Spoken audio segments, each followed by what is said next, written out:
Earth, 22nd century. 5 years after the rebellion on Mars, an elite squad of nano-enhanced soldiers join forces with the faction to put an end to 15 years of unnecessary bloodshed under the brutal dictator Sopot.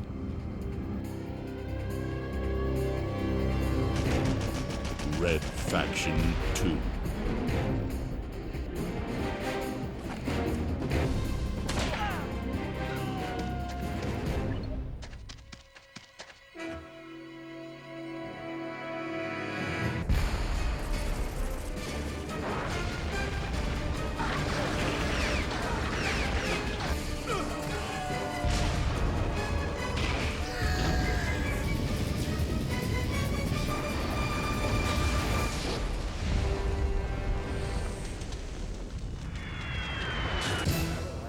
In designing the sequel to Red Faction, one of the best-selling and critically acclaimed releases of 2001, the team at Volition was determined to create an even more immersive experience for the hardcore action fan. They started by improving on the revolutionary Geomod engine which they had pioneered for Red Faction, literally blowing away the static environment concept of competing first-person shooter games. Geomod technology allows the player to alter and destroy the game world in real time.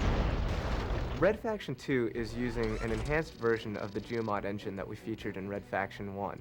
We've made it faster, it's more stable now, and I think it reflects the new philosophy in design that we've taken. We wanted to increase the number of ways and the number of solutions a player could approach any situation with. And we did so just by making everything that we could think of destructible. We incorporate both real-time and scripted destruction, both arbitrary and positionally determined, to really just make it feel like you can blow apart absolutely everything in the world. And I think that's what players really enjoy doing. The ground-up improvements continued with faster load times, higher frame rates, better graphics, more detailed enemies, motion capture animation, and smarter AI.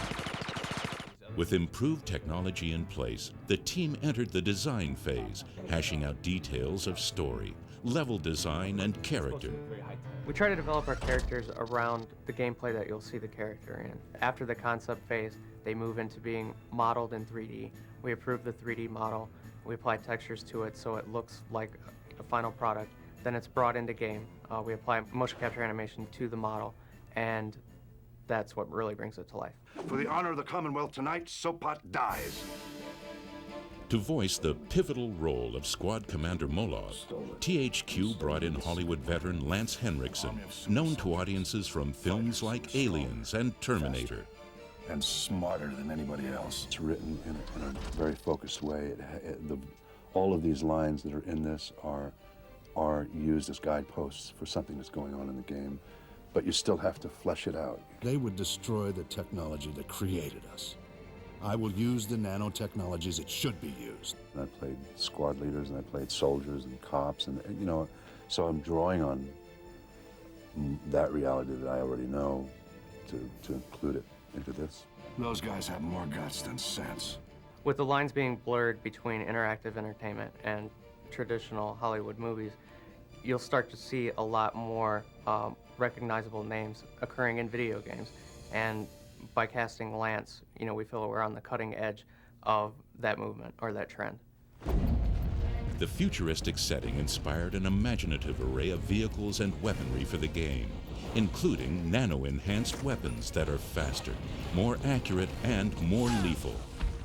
Red Faction 2 combines sort of traditional realistic type environments and weapons and vehicles with a futuristic twist. And this gives our designers a lot of creative freedom to experiment and come up with the things that are the most fun and the most cool. Another added feature is dual-handed weaponry. In Red Faction 2, now when you're holding the gun with your right hand, you can actually throw the grenade with your left hand. And you can wield a gun in both hands and fire them independently with a trigger from both sides actually now. And there'll be a lot of times when you'll be blazing away with, you know, rounds coming from both sides. With wall-to-wall action, the team at Volition hopes that players will come back to fight for the faction again and again.